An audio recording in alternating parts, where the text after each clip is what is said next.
Students, છેલ્લે આપણે વિજ્ઞાનમાં પાઠ 15 પ્રકાશ પૂરો કર્યો હતો.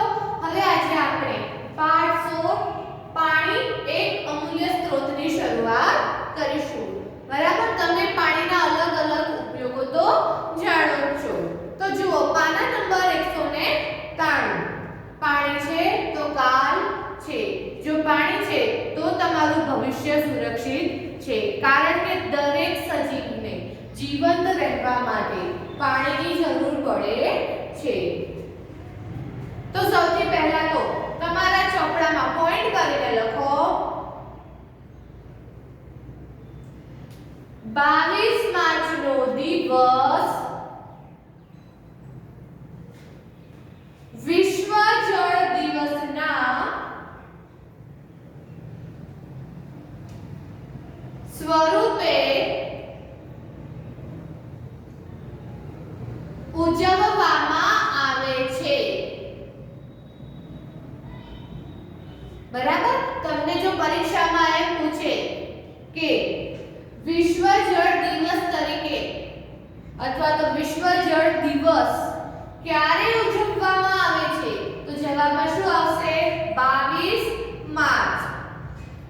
એક સ્કૂલમાં જળ દિવસ ઉજવવામાં આવ્યો અને તમારી ઉંમરના બાળકો પાસે પોસ્ટર મંગાવવામાં આવ્યા. હમણાં જ આપણી સ્કૂલમાં એન્વાયરમેન્ટ પર્યાવરણ વિશે, બરાબર, વૃક્ષો વાવો વૃક્ષો બચાવોનો પ્રોગ્રામ થઈ ગયો હતો, જેમાં અલગ અલગ બાળકોએ ખૂબ જ સરસ પોસ્ટર બનાવ્યા હતા. એવી જ રીતે એક સ્કૂલમાં જળ દિવસની ઉજવણીમાં પાણી બચાવોના પોસ્ટર બનાવવામાં આવ્યા.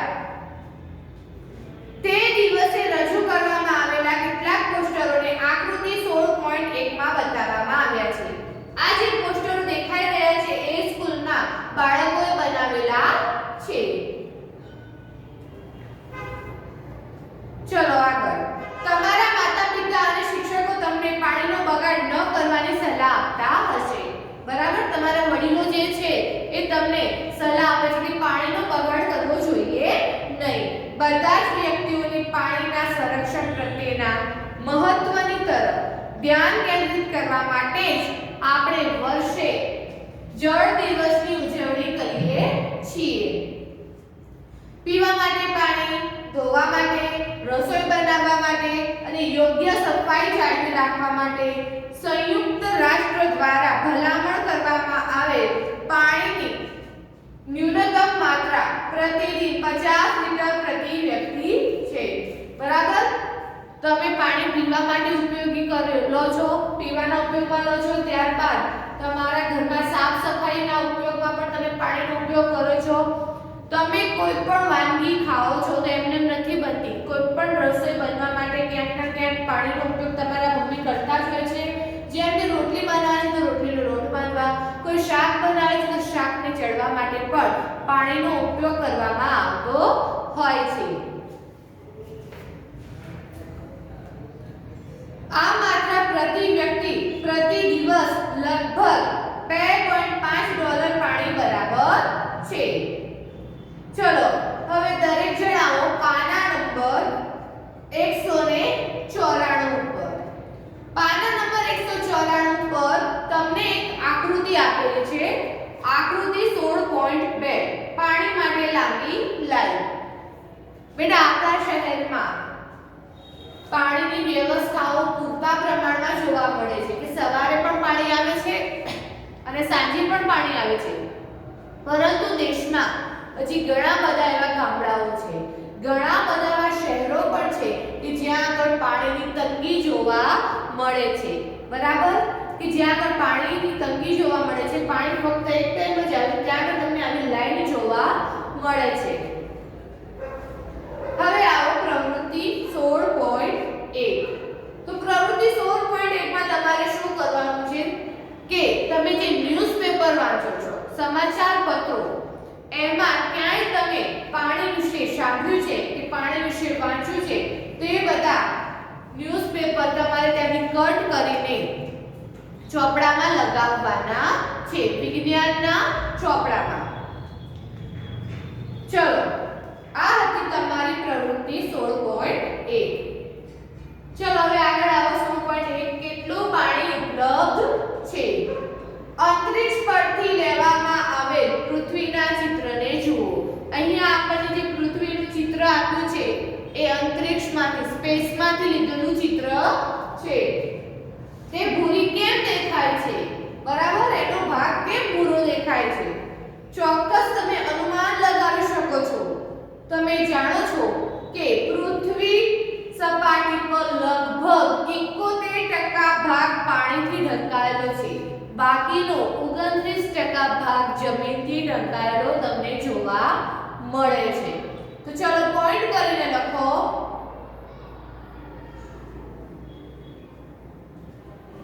પૃથ્વી સપાટીથી લગભગ 71% ભાગ પાણીથી ઢંકાયેલો છે. બરાબર, કે જે પૃથ્વી છે એના ઉપર 71% ભાગ કોણ રોકે છે? પાણી રોકે છે. પૃથ્વી પર ઉપસ્થિત લગભગ બધું પાણી સમુદ્રો અને મહાસાગરો, જેને આપણે દરિયો કહેતા હોઈએ છીએ, નદીઓ, સરોવરો, ધ્રુવીય બરફ, ભૂમિય જળ અને વાતાવરણમાં જોવા મળે છે. પરંતુ તેમાંથી મોટા ભાગનું પાણી મનુષ્યના વપરાશ માટે યોગ્ય નથી. આપણે બધા જાણીએ છીએ કે દરિયાનું પાણી ખૂબ જ ખારું હોય છે, એમાં ક્ષારનું પ્રમાણ વધારે હોય છે. બરાબર, એ પાણી આપણે પીવા માટે ઉપયોગમાં લઈ શકતા હોતા નથી. એટલે શું કહેવામાં આવે છે કે મોટા ભાગનું પાણી મનુષ્યના વપરાશ માટે યોગ્ય નથી. વપરાશ માટે ઉપલબ્ધ પાણી મીઠું પાણી છે. આપણે જે પાણીનો ઉપયોગ કરીએ છીએ પીવાના, એને મીઠું પાણી કહેવાય. ઉપર દર્શાવવામાં આવેલ કેટલાક સ્ત્રોતમાંથી ઉપલબ્ધ મીઠા પાણીની સાપેક્ષ માત્રાનું અનુમાન કરવા આપેલ પ્રવૃત્તિ કરો. તો દરેક જણનું ધ્યાન. હવે આ જે આકૃતિ આપી છે એક તમને કોષ્ટક આપેલું છે, જેના પહેલા ભાગમાં લખ્યું છે ચરણ એટલે કે તબક્કા. ત્યારબાદ બીજું છે આકૃતિ, જેમાં તમને ડોલ, ટબ, ગ્લાસ અને ચમચીની અંદર પાણી જોવા મળે છે. અને છેલ્લે આપી છે ટિપ્પણી એટલે કે રિમાર્ક. તો કે પ્રવૃત્તિ 16.2. આપણામાંથી મોટા ભાગના લોકો પાણીને એક અખૂટ સ્ત્રોત માનતા હતા. બરાબર, આપણે પણ એવું જ માનીએ છીએ કે પાણી 71% પાણી છે પૃથ્વીના ભાગનું. તો એ પાણી ક્યારે પૂરું થાય નહીં, એનો સ્ત્રોત અખૂટ છે એવું ઘણા લોકો માનતા હતા. પરંતુ આજે પૃથ્વીના 71% ભાગ ઉપર પાણી છે, એમાંથી થોડુંક જ પાણી પીવા લાયક પાણી છે. તો આપણે જોઈએ કેવી રીતે. તો જુઓ, ચરણ 1. મધ્યમ કદની ડોલ લઈને તેને પાણીથી ભરો. બરાબર, તમે આકૃતિમાં જોઈ શકો છો કે એક ડોલ ભરવામાં આવેલી છે.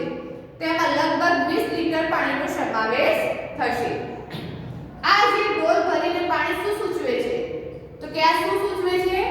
તો કે માની લો કે બકેટમાં ભરેલ પાણી પૃથ્વી પર રહેલ કુલ પાણી છે. પૃથ્વીના 71% ભાગ ઉપર જે પાણીનું પ્રમાણ છે એ આપણે માની લેવાનું કે આ ડોલ ભરી છે એટલું છે. ચલો હવે બીજો તબક્કો જુઓ. એક 5 ml ક્ષમતાવાળી ચમચી લો અને બકેટમાંથી 100 ચમચી પાણી ટબલરમાં ભરો. નીચે તમને જે બીજું ચિત્ર આપ્યું છે ટબલરનું ચિત્ર આપ્યું છે ને ટબલરમાં તમે પાણી જોઈ શકો છો. તો આ ટબલરમાં રહેલું પાણી શું દર્શાવે છે? તો કે જે ટબલરમાં જેટલા પ્રમાણમાં પાણી છે એ મીઠા પાણીને દર્શાવે છે, કે આટલું જે પાણી છે મીઠા પાણીનો જથ્થો દર્શાવે છે. ત્યારબાદ ત્રીજો તબક્કો જુઓ.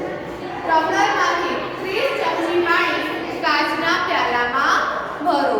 હવે આ જે ટબલર હતું એમાં આપણે પાણી ભર્યું. હવે એ પાણી આપણે નાના કાચના પ્યાલામાં ભરીશું. હવે આ કાચના પ્યાલામાં આપણે જે પાણી ભરીએ છીએ એ શું દર્શાવે છે? તો કે ભૂમિય જળ સ્વરૂપે પ્રાપ્ત થતું વપરાશ માટેનું પાણી છે. છેલ્લે જુઓ, તમને એક ચમચી દર્શાવવામાં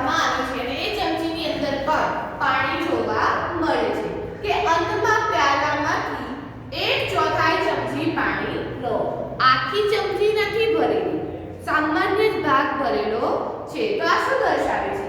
આ વિશ્વના બધા સરોવર અને નદીઓમાં ઉપસ્થિત કુલ મીઠા પાણીની માત્રાને દર્શાવે છે. બરાબર?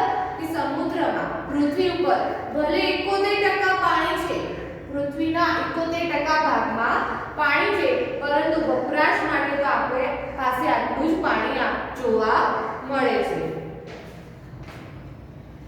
હવે આવો પાના નંબર 196 ઉપર 16.2 પાણીના સ્વરૂપો. તો જુઓ એમાં શું કહે છે?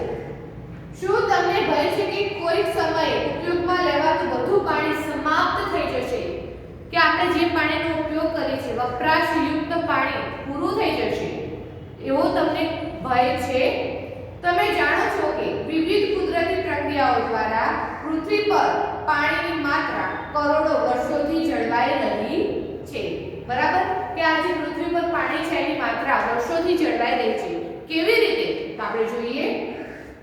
આપણે ધોરણ 6 માં જળ ચક્રના વિષયમાં અભ્યાસ કર્યો છે. બરાબર? બેટા જળ ચક્ર એટલે શું? તો સૌથી પહેલા 3 ઋતુ યાદ કરો. શિયાળો, ઉનાળો, ચોમાસું. બરાબર? ઉનાળા પછી ચોમાસું આવે છે. દરેક જણ જાણો છો. ઉનાળામાં ગરમી પણ વધારે પડે છે. વાતાવરણ ખૂબ જ ગરમ હોય છે. તો ઉનાળામાં ગરમીના કારણે સમુદ્રોમાં રહેલું જે પાણી છે એ પાણીનું વરાળમાં રૂપાંતર થાય છે. બરાબર? પાણી ગરમ થાય, પાણીમાંથી વરાળ નીકળે એટલે બાષ્પ સ્વરૂપે એ વરાળ ધીમે ધીમે આકાશમાં ઉપર જાય છે. જેમ જેમ આ જે વરાળ છે એ ઉપર જાય છે એમ ઠંડી પડતી જાય છે. ત્યારબાદ વરસાદ સ્વરૂપે પાછી પૃથ્વી ઉપર આવે છે. બરાબર? આ રીતે પાણી એ ક્યારે ખૂટતું હોતું નથી. આ હતી તમારી ધોરણ 6 નું જળ ચક્રની પ્રક્રિયા. તો કે તમે જાણો છો કે જળ ચક્ર દ્વારા પરિવહન પામતું પાણી 3 સ્વરૂપો જેવા કે ઘન, પ્રવાહી અને વાયુમાંથી કોઈ પણ એક સ્વરૂપમાં પૃથ્વી પર ક્યાંક જોવા મળે છે. ઘન સ્વરૂપમાં પાણી બરફ સ્વરૂપે તમને જોવા મળે. બરાબર? કે ઘન સ્વરૂપમાં પાણી બરફ સ્વરૂપે ધ્રુવો પર, બરફથી ઢંકાયેલા પર્વતો અને હિમ નદીઓમાં જોવા મળે છે.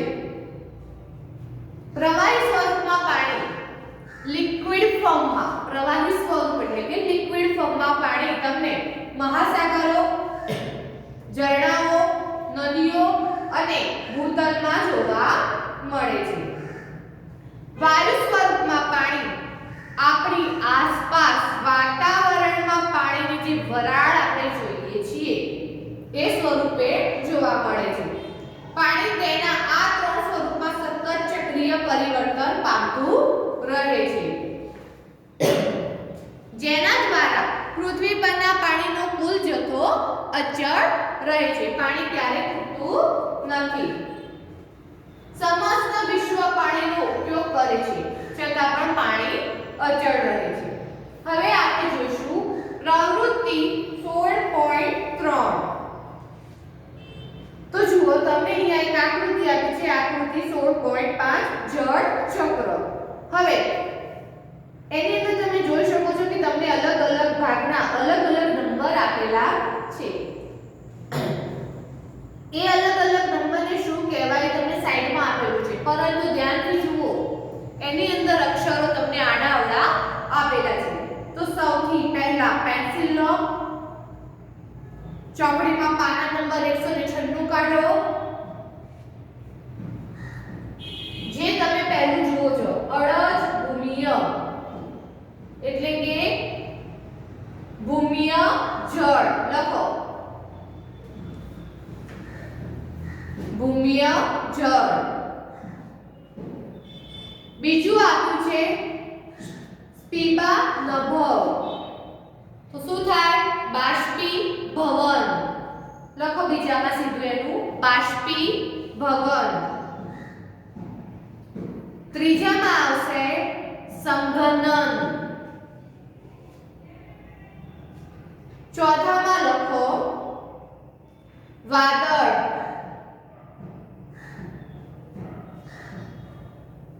પાંચમામાં લખો ઉત્સેદન,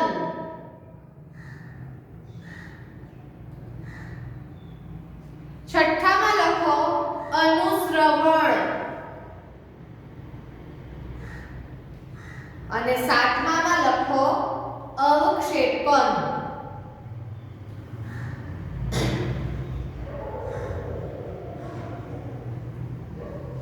તો જુઓ, મોટા ભાગના શહેરો અને નગરોમાં પાણીની જળ પ્રાપ્યતાની વ્યવસ્થા હોય છે. બરાબર, નળ ચાલુ કર્યો, ચકલી ચાલુ કરી, પાણી આવ્યું.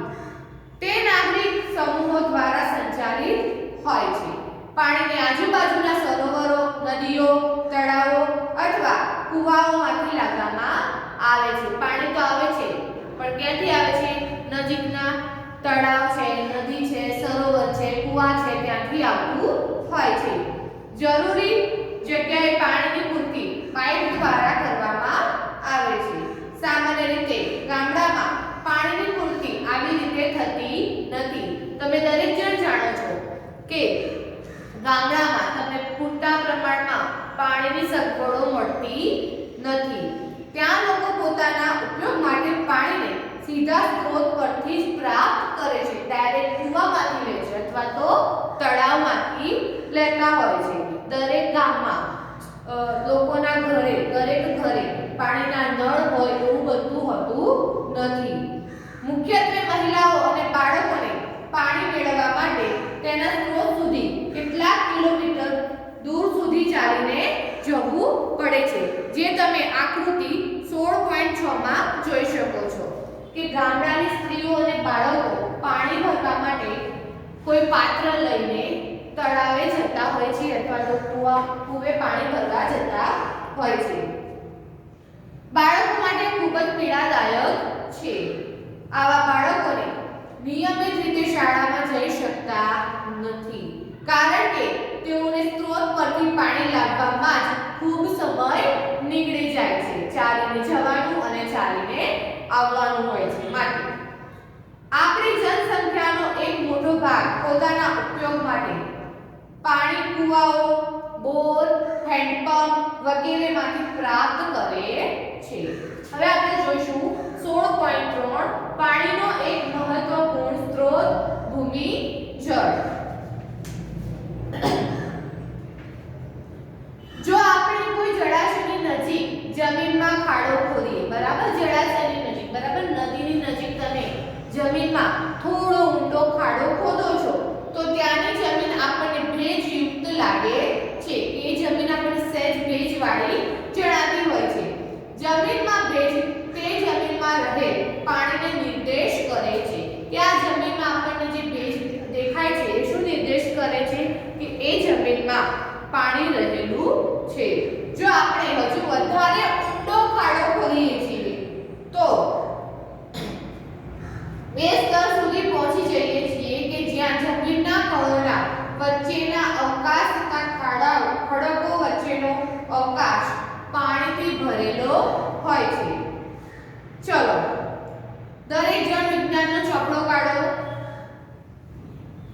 પોઈન્ટ કરીને લખો સંગ્રહાયેલા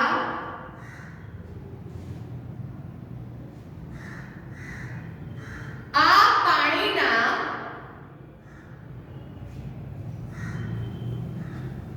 ઉપરના સ્તરને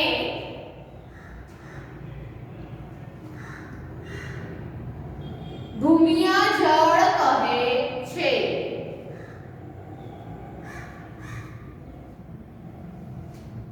ચલો હવે બધાનું ધ્યાન અહીંયા. જુદા જુદા સ્થાનોએ ભૂમિય જળ સ્તર જુદું જુદું હોય છે. દરેક જગ્યાએ ભૂમિય જળનું સ્તર જુદું જુદું હોય અને તે કોઈ નિશ્ચિત સ્થાન પર બદલાયેલું જોવા મળે છે. ભૂમિય જળ સ્તર 1 મીટરથી પણ ઓછી ઊંચાઈએ અથવા જમીનમાં અનેક મીટર સુધીની ઊંડાઈએ હોઈ શકે છે. ભૂમિય જળ સ્તરની નીચે જોવા મળતા પાણીને ભૂમિય જળ કહે છે. ચલો લખો પોઈન્ટ કરીને. ભૂમિય જળ સ્તરની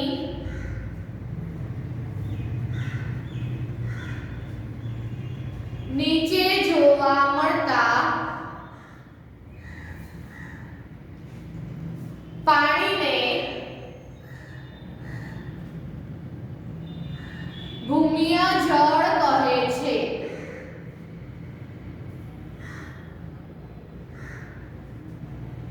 આગળ વરસાદનું પાણી અને અન્ય સ્ત્રોતો જેવા કે નદીઓ અને તળાવોનું પાણી જમીનમાંથી પસાર થઈને જમીનની નીચે ઊંડાઈમાં આવેલ ખાલી જગ્યાઓ તથા તિરાડોને ભરી દે છે.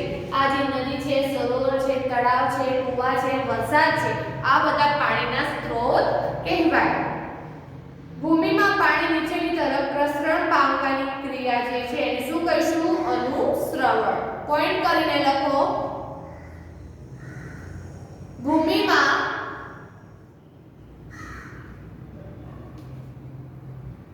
પાણી નીચેની તરફ પ્રસરણ પામવાની ક્રિયાને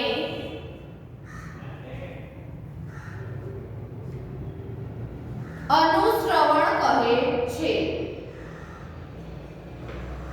આ જે પાણી ભૂમિમાં ઊંડે સુધી ઉતરે છે એને શું કહેવાય છે? અનુસ્રવણ. આ પ્રક્રિયા દ્વારા ભૂમિય જળસ્તરના પાણીની પુનઃપૂર્તિ થઈ જાય છે. ફરીથી પાણી આપણને પ્રાપ્ત થતું હોય છે. કેટલાક સ્થાનોએ સ્થિત ખડકોના સ્તરોની વચ્ચે ભૂમિય જળ સંચિત થઈ જાય છે. આ રીતે સંચિત ભૂમિય જળના ભંડારોને જલભર એટલે કે જળ સંગ્રાહકો કહે છે. ચલો ફરી પોઈન્ટ કરીને લખો. સંચિત ભૂમિય જળના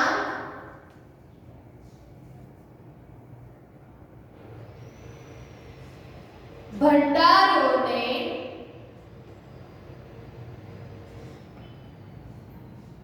ઇન્વર્ટેડ કોમામાં લખો જલભર, કૌંસમાં લખજો જળ સંગ્રાહકો, કૌંસ પૂરો, કહે છે. જલભરોમાંના પાણીને સામાન્ય રીતે બોર, કુવા અથવા હેન્ડ પંપોની મદદથી બહાર કાઢવામાં આવે છે. દરેક જણે હેન્ડ પંપ તો જોયા જ છે. ચલો